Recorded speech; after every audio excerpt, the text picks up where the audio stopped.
Quero compartilhar com os irmãos que nós passamos no dia 12 de abril por um arrebatamento de aproximadamente umas 10 horas,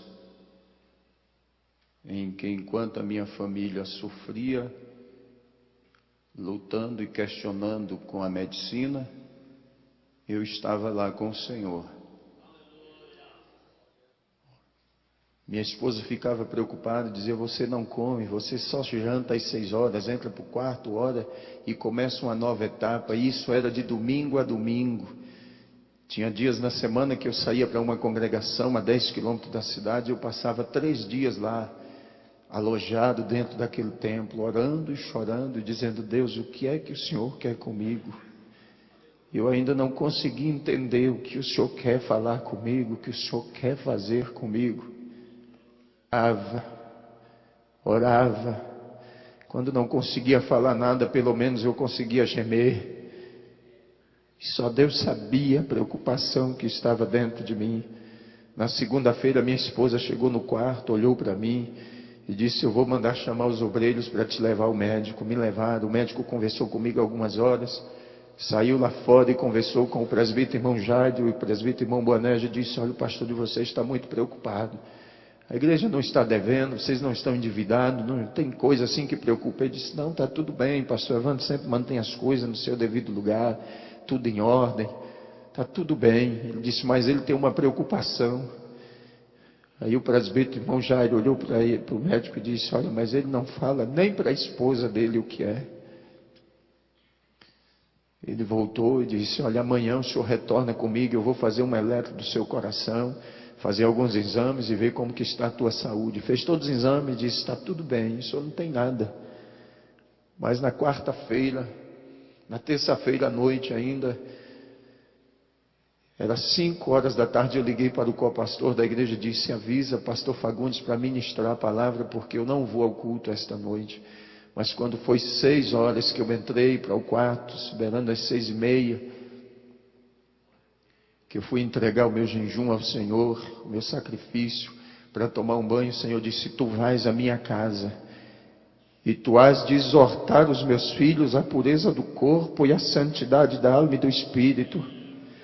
Eu disse: Senhor, mas eu não estou aguentando. Ele disse: a minha graça é o que te basta.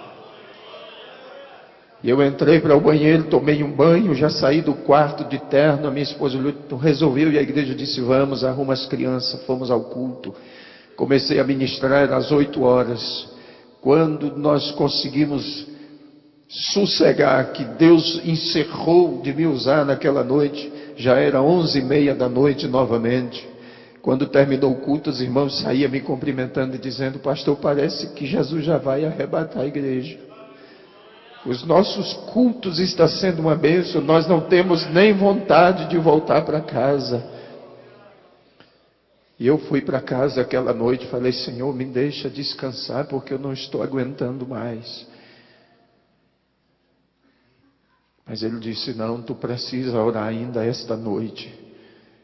Fui eu para o joelho, mais uma vez orei no quarto dos meus filhos. Pedi ao Senhor que os guardasse, que os protegesse. Orei durante toda a noite. Quarta-feira eu passei o dia de cama. Sentia muitas dores, muito cansaço. Me levaram ao médico novamente à tarde. Chegou lá e ele disse: pastor, me diz uma coisa que eu esqueci de lhe perguntar segunda-feira. O senhor está dormindo? Eu disse para ele: não. Eu passo dia e noite acordado. Ele disse: eu vou passar um remédio de tarjeta preta, de 450 miligramas para o senhor dormir. Quando eu cheguei em casa com aquela caixa de remédio, que a minha esposa pegou na mão, ela olhou e disse: você não é nenhum doente. Você não vai tomar um comprimido deste. Eu disse: então guarda este negócio. Fui à reunião com os obreiros à noite. Exortei a eles, como eu ouvi o pastor falar aqui esta noite, que exortasse aos irmãos nas congregações a manter a pureza da doutrina, os costumes. Nós somos a Assembleia de Deus, para não deixarmos como alguns que infelizmente já abriram as portas, soltaram as redes. Eles estão contando mais com números do que com as qualidades. estão contando mais com os valores financeiros do que com as qualidades de crentes. Mas nós precisamos, como obreiros, meus amados, sentir aquilo que Paulo sentia. Gálatas capítulo 4, versículo 19, Paulo disse: os meus sofrimentos são dores como uma mulher quando está para dar luz a um filho, mas o meu desejo é que Cristo seja formado em vós.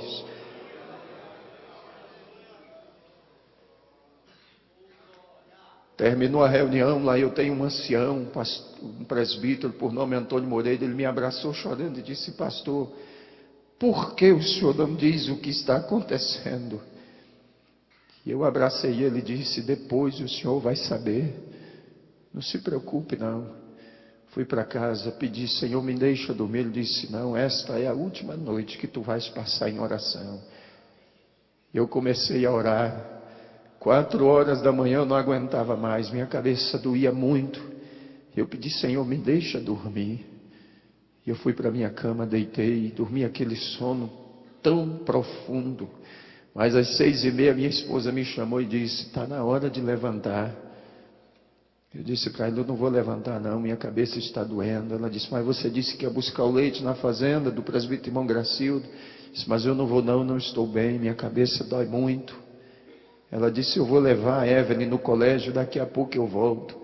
Às 7h20 mais ou menos, 7h15, 7h20, ela retornou, entrou no quarto, deitou do meu lado, olhou para mim e disse: tu te lembras que quando nós casamos, tu me disseste que com 35 anos tu ia partir para a eternidade? Eu disse: lembro. Pois é, tu disseste que era a idade do teu pai. Eu disse: eu me lembro. E ela começou a chorar e eu disse para ela: você não precisa chorar não, porque eu não vou morrer. Eu só quero lhe pedir uma coisa: quando você sair daqui do quarto, tranca a porta e me deixe sozinho aqui. Hoje eu não quero ver ninguém, não quero falar com ninguém, eu não quero ver nem os nossos filhos. E se possível, eu não quero que nem você entre dentro desse quarto. Ela disse: tudo bem. Beijou o meu rosto e saiu, trancou a porta. E eu fiquei ali deitado, olhando para o teto da casa. E começou a me dar uma agonia. Foi adormecendo o meu lado esquerdo. Eu disse: Senhor, eu vou morrer mesmo. E a minha esposa lá na lavanderia começou a cantar: sozinho estás a navegar o mar da vida, grandes surpresas traz. Quando eu comecei a ouvir aquele louvor, a voz dela foi sumindo. E esse lado começou a adormecer e eu segurei com a minha mão direita na manga da camisa. E eu gritei o nome dela: Elda, mas ela não pôde me ouvir. Quando eu gritei, desapareceu o teto da casa, as paredes, e o céu se abriu. Quando o céu abriu, eu comecei a ver descer 5 seres, e eles vieram descendo em direção ao meu quarto. E quando eles chegaram, se posicionaram 2 aos pés da cama e 2 na cabeceira.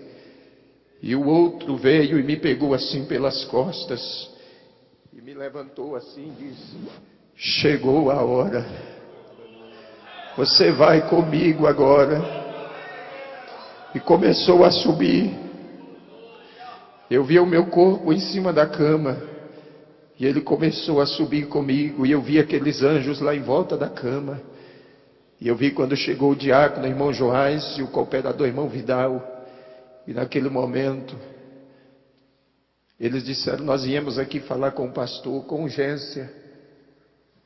Depressa, tem um problema lá na igreja que só ele pode resolver. E o Senhor me deixava ouvir o diálogo deles. E eles conversavam, ele dizia: tem um problema lá e nós precisamos do pastor. Minha esposa disse: olha, ele está no quarto e pediu que não quer ver nem eu, nem os filhos dele hoje. Ele quer ficar trancado dentro daquele quarto. Mas eles disseram: mas a gente precisa falar com o pastor. Ela disse: tudo bem, mas se ele achar ruim é problema de vocês. Quando ela abriu a porta, que ela olhou em cima da cama, ela gritou, pulou de joelhos em cima da cama e gritou: corre, porque o pastor está morrendo. E ela batia com as mãos nos meus peitos e dizia: Senhor, tu disseste que faria de mim uma guerreira. Devolve a vida do meu marido. Devolve a vida do meu pastor. Não deixa ele morrer não. Meus irmãos entraram, começaram a orar e clamavam.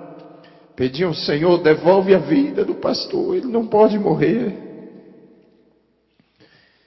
E eles ligaram para o hospital, não tinha ambulância. Ligaram no quartel da polícia, porque lá trabalha um presbítero e um diácono nosso. Não tinha nenhuma viatura. Eles disseram: o que fazer agora? Chegou o presbítero irmão Jairo. Aí chegou uma viatura da polícia. Eles disseram: não, nós temos uma forma de transportar o corpo dele daqui de dentro sem nenhum problema. E eles começaram a tirar meu corpo de dentro de casa, arrumaram uma caminhonete, uma estradinha, forraram o colchão, colocaram o meu corpo em cima. E naquele momento, eu via eles clamando e dizendo: Deus, não faz isso conosco, não.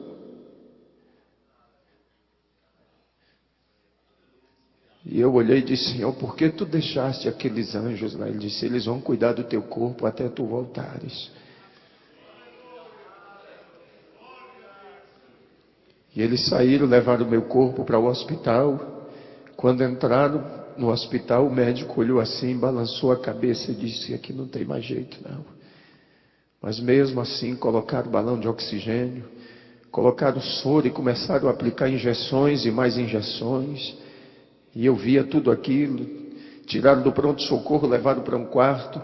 E a mãe de uma irmã da nossa igreja, que é secretária da ETAD, é uma enfermeira que trabalha lá. E enquanto isso, a notícia se espalhava e os irmãos começaram a se agregar na porta do hospital. Começaram a se agregar os obreiros, pastores, presbíteros. E aquela enfermeira olhou e disse: doutor, esse povo que está aí fora, tudo é da igreja desse pastor. Manda abrir o portão e deixa eles entrar, porque eles dizem que quando para nós não tem mais jeito, para eles tem. E eu vi na hora que ele olhou assim em cima da cama e disse: manda o porteiro abrir o portão e deixa eles entrar. Não tem mais jeito mesmo. Eu só vou mandar para Porto Velho porque a família e eles estão exigindo, mas esse homem não tem mais jeito. E eu vi quando a minha esposa com os meus filhos entraram, os obreiros, e o Senhor disse para mim assim: agora basta, você não precisa ver mais nada, sobe comigo. E começou a subir, foi subindo, subindo. Quando chegou nas esferas espirituais, havia uma porta muito grande. Ele disse: vês tu esta porta? Eu disse: vejo. Fiquei olhando aquela porta. Ele disse: eu já arrebatei a muitos, mas tu terás o privilégio.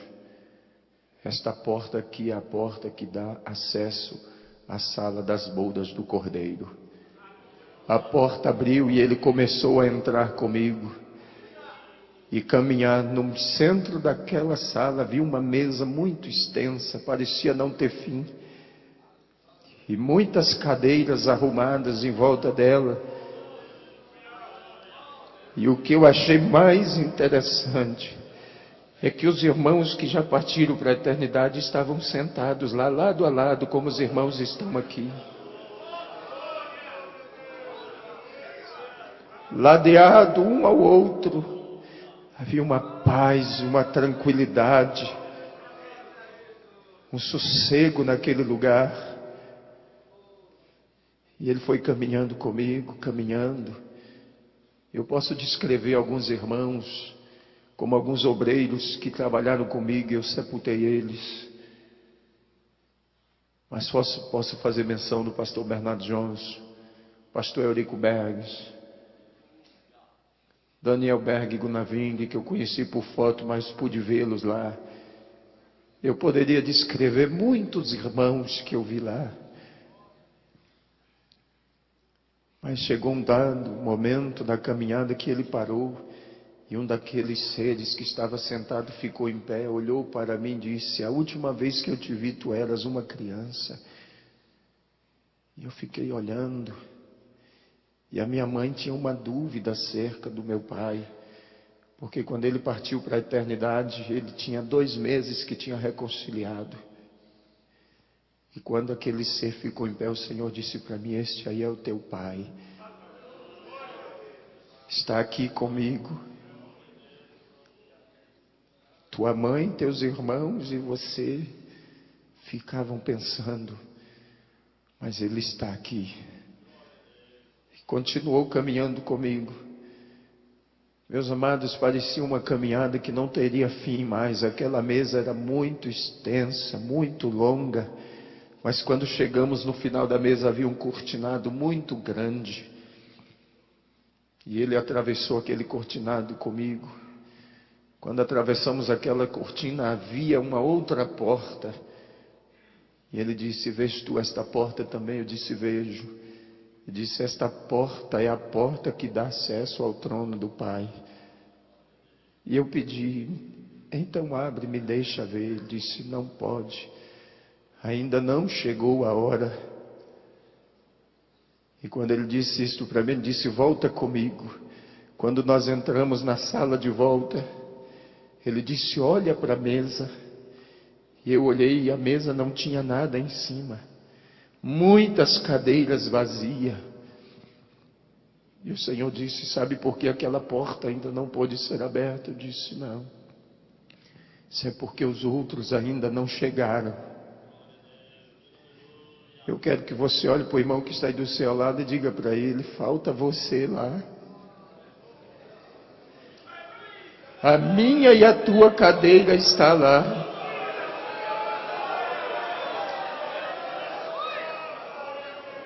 Há um lugar reservado para cada um de nós. Mas naquele momento o Senhor disse para mim: tu precisas voltar. E eu disse: Senhor, eu não quero voltar. Me deixe aqui. Tu sabes que o mundo nos odeia. Ele disse: mas tu tens que voltar porque você precisa trazer os outros. Eu disse: mas eu não quero voltar mais não, me deixe aqui. Ele disse: vem comigo que eu vou te mostrar uma das razões porque tu precisas voltar. Saímos daquela sala. E ele desceu comigo até uma certa altura e trouxe a cidade onde eu sou pastor bem próximo e disse: olha e ouve. E eu ouvia os irmãos clamando, as crianças, a cidade inteira clamava. Até o padre Silva, pastor Zé Roberto, que é o padre da cidade, colocou toda a comunidade católica e dizia: vamos clamar a Deus e pedir que devolva o pastor de volta, porque ele é importante para a nossa cidade. Ele foi lá na minha casa dizer para minha mãe, disse: quando a senhora tiver notícia, nos informe, para que eu informe aos fiéis lá, que o pastor está bem. A congregação cristã do Brasil, o ancião, colocou toda a congregação em oração. Os diretores nas escolas, todo turno de aula, colocavam os alunos no pavilhão central. E naquele pavilhão eles diziam assim: quem sabe rezar, reza, e quem sabe orar, ora, mas vamos pedir a Deus que mande o pastor de volta. Porque ele não é pastor da Assembleia de Deus, não. Ele é pastor da nossa cidade. E é o anjo das nossas escolas. Eu tenho uma semana por mês, meus amados, para dar palestra nos colégios ali na cidade. E a gente dá palestra sobre drogas, sobre prostituição, sobre ética, sobre cidadania. Nós conquistamos a cidade para o Senhor.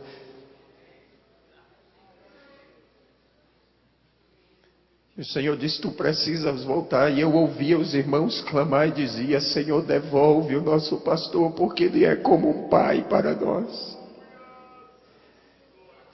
Mesmo ouvindo tudo aquilo, eu ainda disse: Senhor, mas eu não quero voltar mais. Me deixa aqui. Ele disse: tu precisas voltar, ainda tem muita gente que precisa de você. Meus amados, eu tenho 21 anos que estou trabalhando. Eu comecei ainda adolescente no ministério itinerante. Preguei praticamente durante 14 anos viajando pelo Brasil. Mas depois o Senhor me deu uma igreja para pastorear. Eu não queria voltar mais. Mas Ele disse: vem comigo que eu vou te mostrar mais alguma coisa antes que tu voltes. Tu sempre ora e me pergunta como é a peleja, como é a guerra. E eu vou te mostrar agora. E o que o Senhor me mostrou, se nós vermos com os olhos humanos, nós enlouquecemos. Mas nós subimos e o Senhor disse: olha para a terra. E eu via os demônios como nuvens de gafanhotos. E havia um brado entre eles dizendo assim: nós temos que parar a igreja. E eles gritavam com ira, com fúria, e diziam: temos que parar a igreja. Nós temos que parar a igreja. E quanto mais eles gritavam, ia aumentando a ira, a fúria. E o Senhor dizia: não pare de olhar, observe. Enquanto eu observava, de repente eu vi carros virando, pessoas sendo dilaceradas, esmagadas, estraçalhadas. E eu vi quando o Senhor baixou a cabeça assim e disse: é por isso que eu não tenho prazer na morte do ímpio, porque como eles não conseguem fazer nada contra a minha igreja, eles destroem os ímpios, matam os ímpios. Você não sabe de quantos livramentos Deus faz com você no decorrer do seu dia a dia. Bem expôs o apóstolo Paulo quando ele disse: por amor a ele somos expostos à morte o dia todo.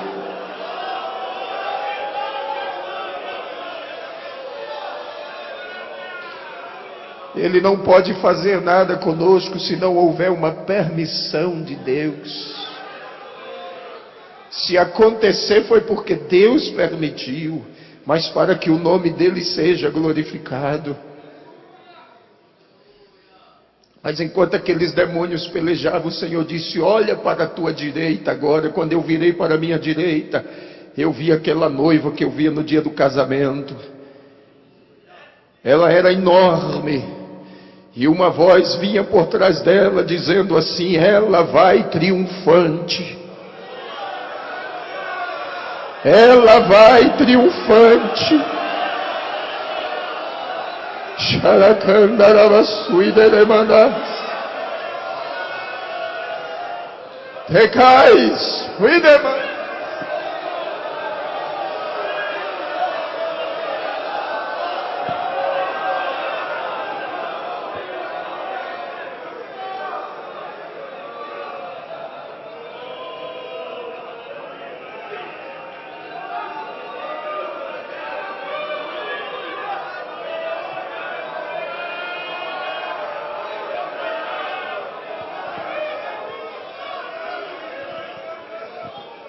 E eu vi aquela noiva caminhando, meus amados. E enquanto ela caminhava, aquelas nuvens de demônio iam se ausentando. As trevas iam desaparecendo. E a voz continuava a bradar dizendo: ela vai triunfante. Se você é a igreja, não há empecilho. Se você é a igreja, não há impedimento. Se você é a igreja, não há quem o detenha. Se você é a igreja, as portas do inferno não prevalecem.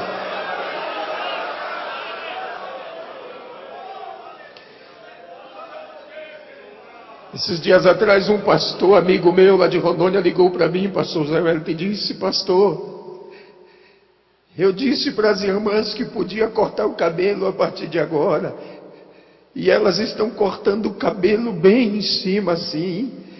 Eu perdi o controle, o que eu faço agora? Eu disse que é um conselho de pastor e amigo. Ele disse: quero. Faça um ofício para a convenção. Peça ao pastor Nelson para lhe mudar de campo. Eu tenho dó de você e pena daquele que vai assumir o teu lugar para poder colocar essa noiva no lugar de novo.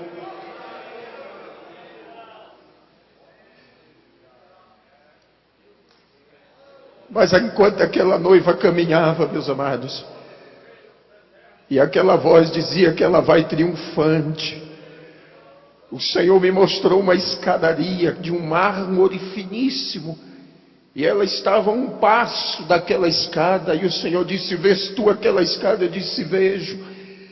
E o Senhor disse para mim: esta é a escada do arrebatamento. Tu dirás ao meu povo que eles estão a um passo para subir. Não há muito tempo, mas não. Muitos dos nossos projetos, meus amados, vai ficar para trás. Muitos dos nossos projetos ficarão.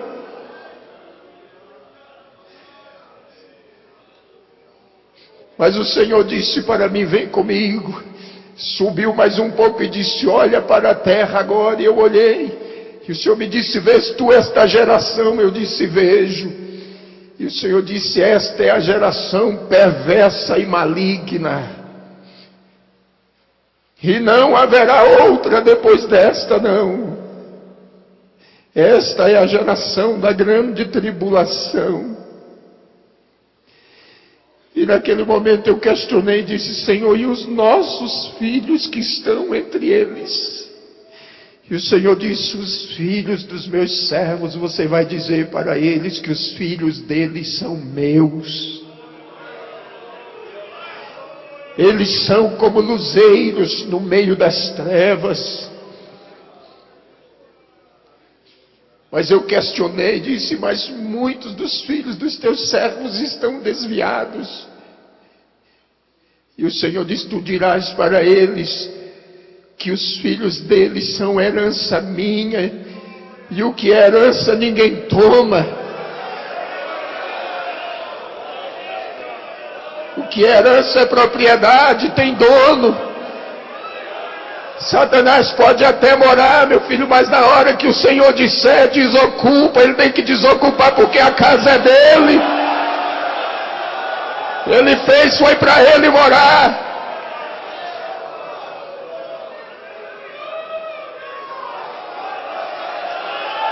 O teu filho é uma herança, é uma joia que ele te confiou. Alguém pode até ter saqueado ele da sua casa e levado embora, mas mesmo lá onde ele está, nas drogas, na prostituição, na criminalidade, você vai dizer: Satanás, Deus me fez lembrar que o meu filho é uma propriedade dele, é uma herança, e tu não vai levar ele para o inferno, não. Pare de se lamentar e adore a Deus. Mas eu continuei questionando. Disse: Senhor, mas muitos dos teus servos estão chorando os filhos que já morreram e que partiram em situação difícil. Mas o Senhor me disse: eles estão aqui comigo. Eles são herança minha. Eu dei tempo a eles no último momento que se lembrassem de tudo. Diga para os meus filhos e os console, porque quando eles chegarem aqui, verão que os filhos deles estão comigo aqui reservados. Talvez você perdeu um filho assim nesta situação e pensa: Deus não é injusto não, meu amado. As nossas lágrimas são colhidas aqui, ó. Nos momentos, nas vigílias, nas madrugadas, há um anjo que colhe as nossas lágrimas em odres de ouro e coloca elas perante o Senhor. E Deus não seria injusto com você, não.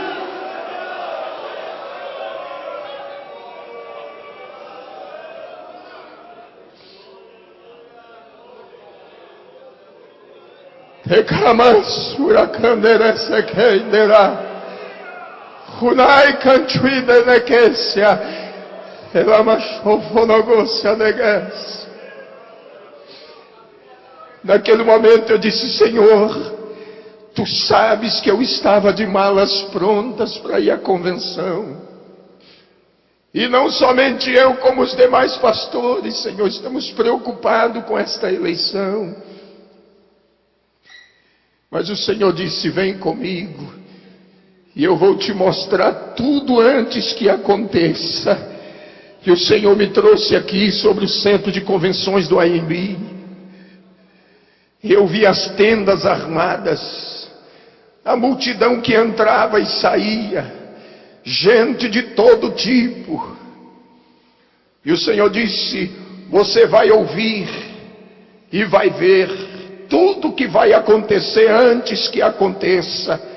E quando tu voltares, na primeira oportunidade, tu avisarás ao meu anjo. Ele se referia ao pastor Nelson e aos demais que estão indo, que eles não se preocupem. E o Senhor me fez ver. E alguns diziam assim: chegou o momento de trocar o anjo velho e colocar um anjo novo. Até hoje Deus não precisou trocar nem Miguel, nem Gabriel. Tá? O Senhor mostrou para mim quando o Senhor estava sendo vaiado. Eu disse: Senhor, mas isso não é coisa de crente. Mas naquela hora, pastor, o Senhor me disse: lembra-te de Davi e Absalão. Eu disse: lembro. Eu disse: pois é. Absalão queria tomar o trono do pai à força. E o Senhor me fez lembrar que quando o pastor Alcebiades de Vasconcelos faleceu, que o Senhor assumiu a convenção, tu deste oportunidade ao Samuel Câmara para assumir a igreja em Manaus, assumir a convenção. Tu criaste aquele homem. E o Senhor disse para mim: tu sabes que Absalão morreu pendurado pelas tranças e transpassado.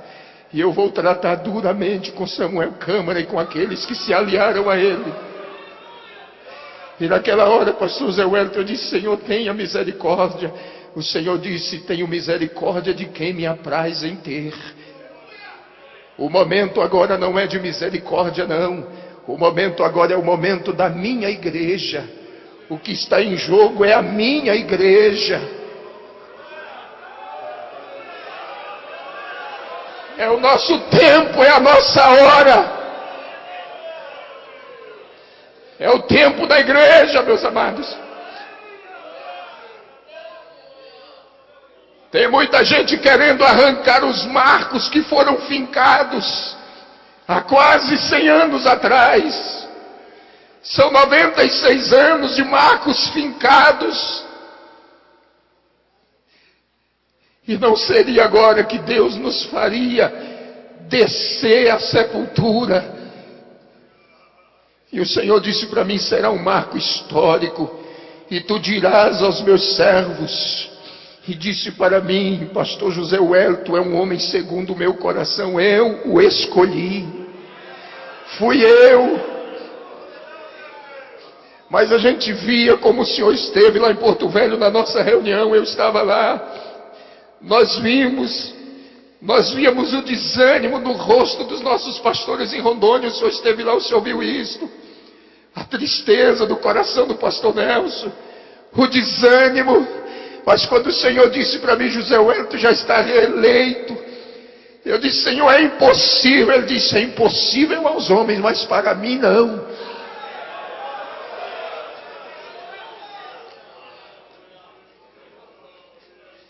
Ele disse: olha para a terra agora. E naquele momento uma chuva começou a cair. Eu disse: Senhor, mas que chuva é esta?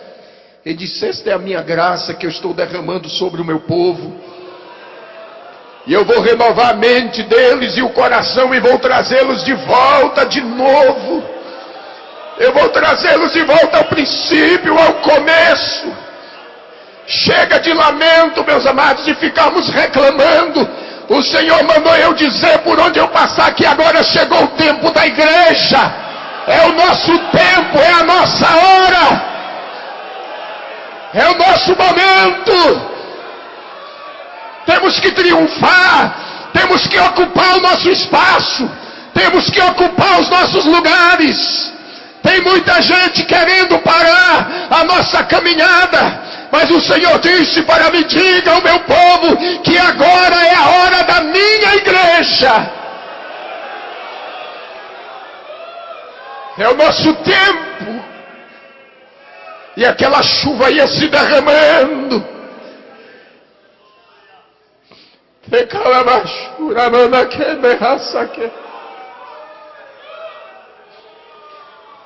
Rudeki halai merece candará.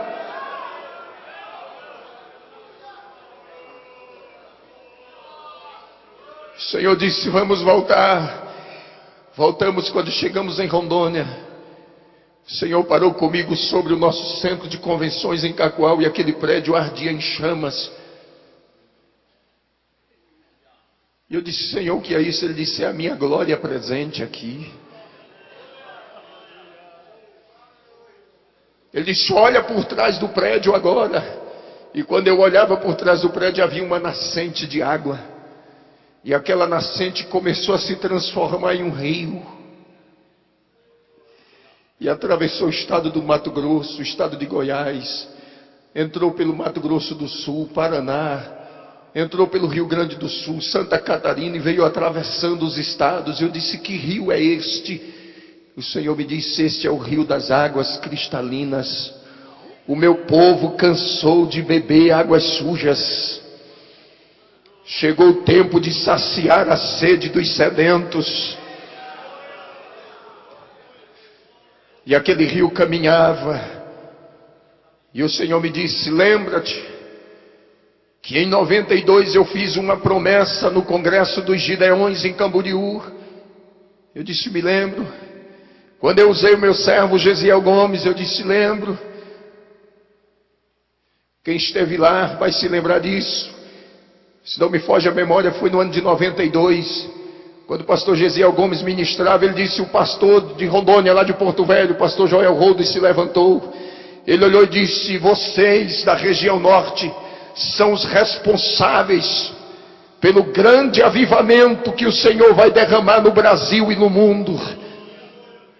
E quando o Senhor me mostrou aquela chama e aquele rio descendo, Ele disse: eu estou começando a cumprir a minha palavra. Esse rio já passa por aqui, meus amados. Esse rio já atravessa o Brasil inteiro. Ninguém vai mudar a história da igreja, não. O nosso memorial já está escrito diante de Deus. Ninguém pode mudar os marcos que Ele fincou, não. Ninguém pode tirar do lugar aquilo que Ele colocou. E muitos que têm tentado fazer isto, não deu certo. E eu trago uma mensagem triste para o senhor do Rio Grande do Sul, que um dos pastores que foi lá e ainda zombou da cara da irmã Madalena, cunhada do pastor Luiz Antônio, ainda criticou ela. Quando ele voltou para o Rio Grande do Sul, morreu em um ataque fulminante cardíaco. Ele zombou da tua pessoa. Quando eu cheguei no Rio Grande do Sul, que a irmã Madalena me contou isso, ele disse: meu servo, eu te trouxe aqui para você saber que eu já comecei.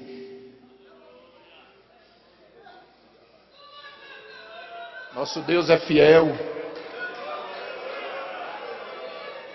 Essa igreja não pertence a nenhum de nós, não, meus amados. Nós somos mordomos. Nós somos mordomos dela. Estamos aqui para cuidar dela. Pedro disse: é como quem vai ter que dar conta dela diante dele. E tem gente que está cuidando como se fosse uma propriedade, uma empresa dele. Está faltando com isso aqui, ó.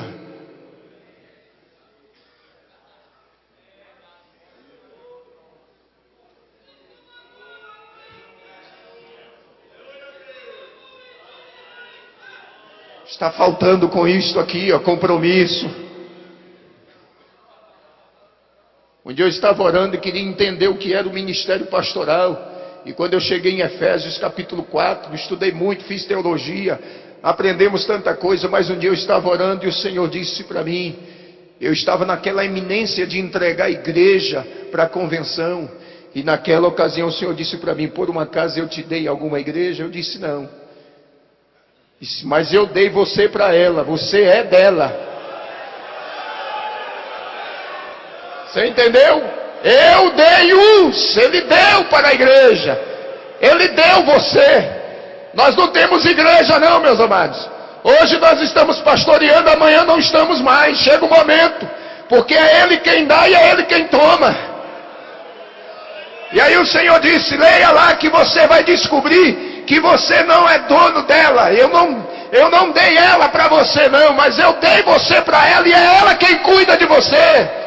É ela quem te veste, é ela quem te calça, é ela quem te cerca com orações, é ela quem te cerca com jejum, com lágrimas, é ela. Então por que tu estás dizendo que vai entregar uma coisa que tu não tem?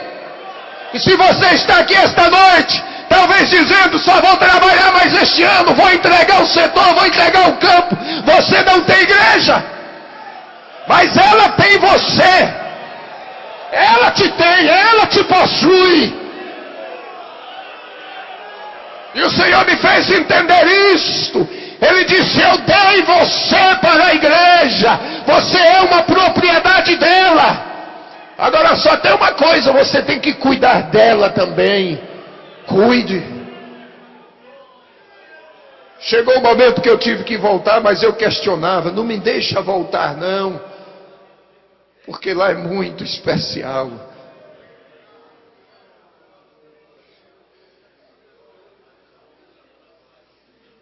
O Senhor disse para mim, eu vou deixar uma marca em você.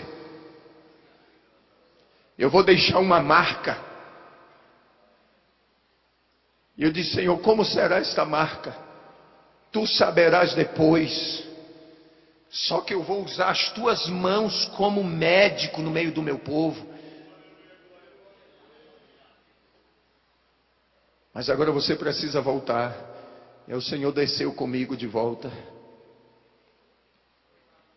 Chegou no hospital, eu senti, via o meu corpo. Senti quando o Senhor colocou de volta. Os anjos ainda estavam ali cercando a cama, lá no hospital, os 4. Os médicos já tinham feito tomografia, tirou o líquido da coluna, já tinha feito ressonância magnética, já tinha feito eletrocefalograma, eletro do coração, tinha feito tudo. E quando eles diziam assim que não tinha mais jeito, a minha esposa disse, pastor Zé Wellington, que aqueles anjos que estavam ali faziam com que o meu corpo desse uma convulsão.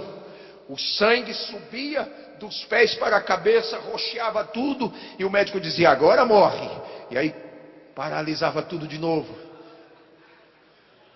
Era Deus ali, os anjos tomando conta. No momento que eu cheguei, a médica tinha mandado isolar e disse, deixa lá na última ala, no canto. Porque daqui a pouco nós vamos entregar o corpo dele para a família. Isso já estava anoitecendo. Minha família já estava lá, vários obreiros na porta do hospital, preocupados, chorando.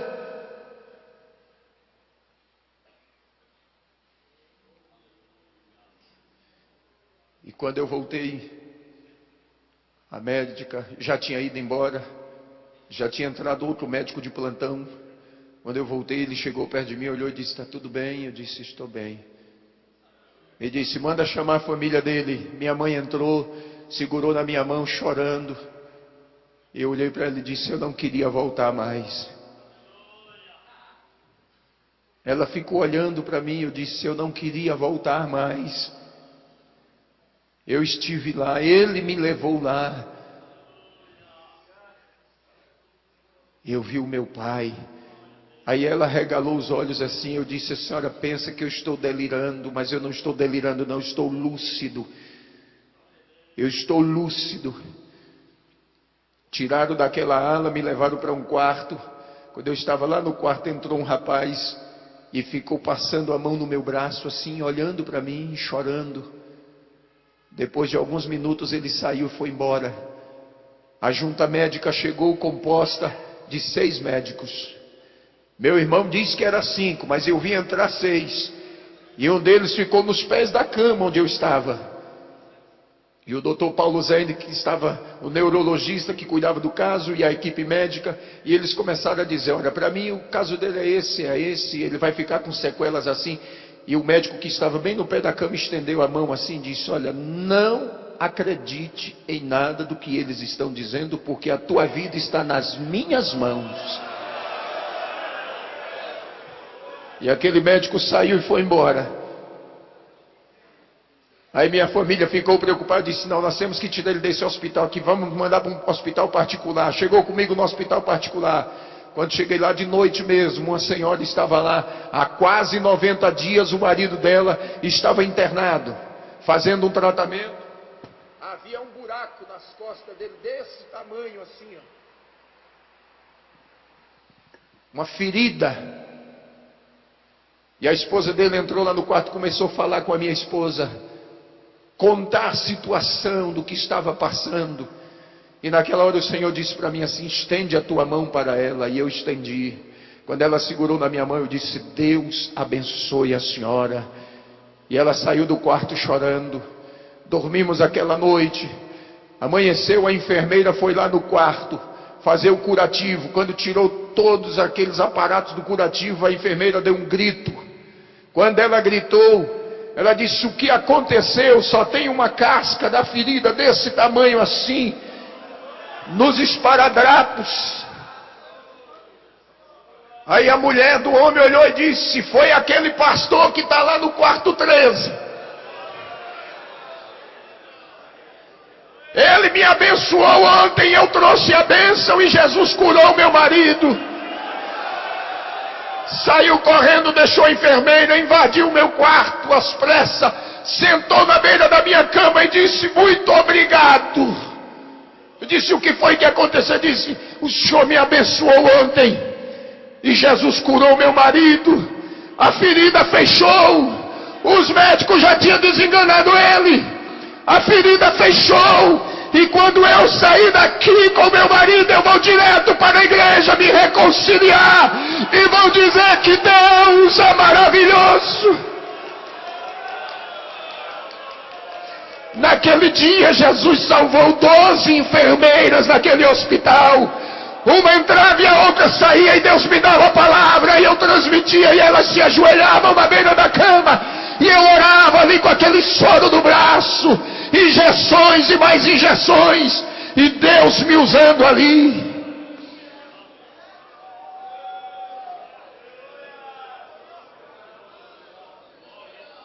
Depois disso, no sábado pela manhã, quase 10 horas da manhã, o celular toca.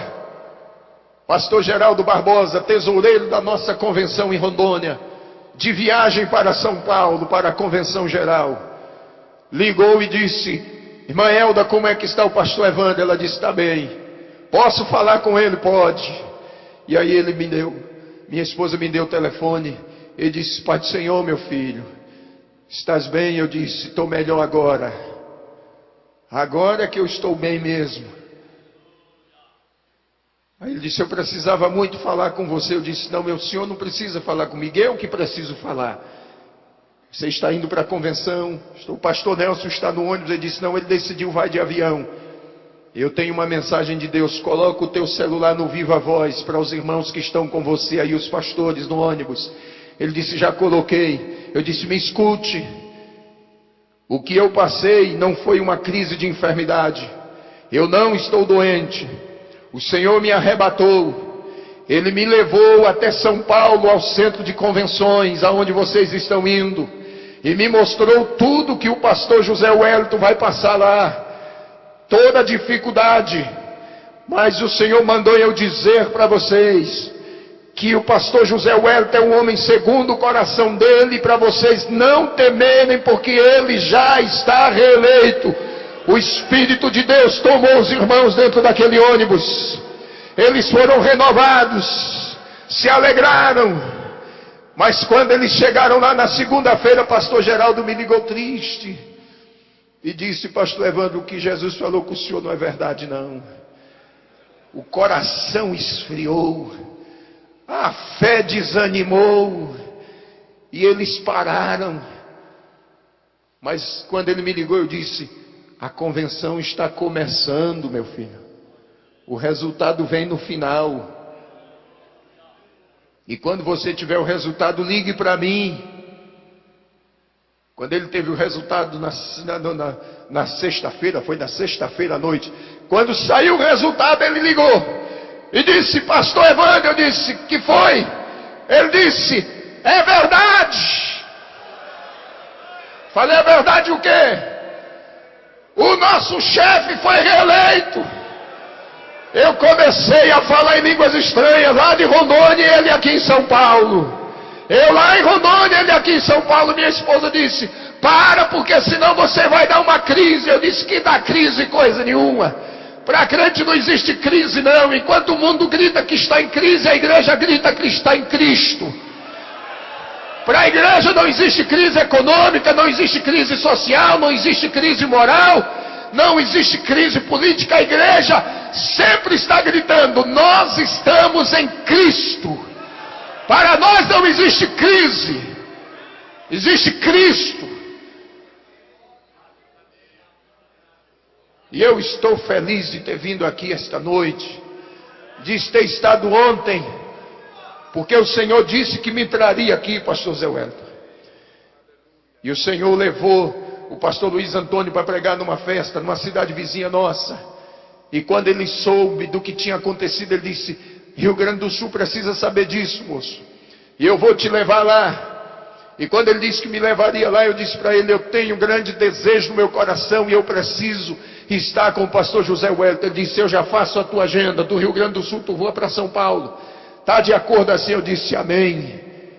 Passei uma semana no Rio Grande do Sul.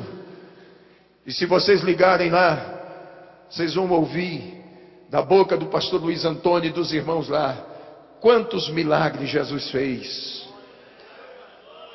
Preguei durante toda a semana. Nós saíamos do culto 1h30 da manhã, Jesus curando, surdo, mudo, cego, fez coisas extraordinárias. E o Senhor está cumprindo o que Ele falou.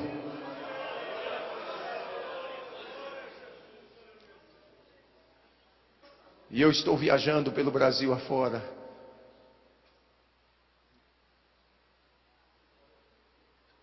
Só que já por 3 vezes o Senhor disse para mim: tenha pressa, porque tu vais ficar por pouco tempo na terra. Eu já chamei minha esposa e consolei o coração dela. Já falei com os meus filhos e falei com a igreja da qual eu sou pastor. Eu disse: os meus dias aqui na terra serão poucos. Mas esses poucos dias que eu tenho, eu quero fazer a vontade dEle. Eu só quero contar com as vossas orações. Eu sei que muitas lutas virão, muitas dificuldades, mas eu tenho uma certeza que aquele que me chamou me capacitou. E se Ele me capacitou, Ele há de me sustentar. E eu louvo a Deus pela vida do Senhor, pastor. Ainda sem conhecê-lo, eu sempre fui o teu admirador. E eu agradeço por ter me dado esta oportunidade de estar aqui.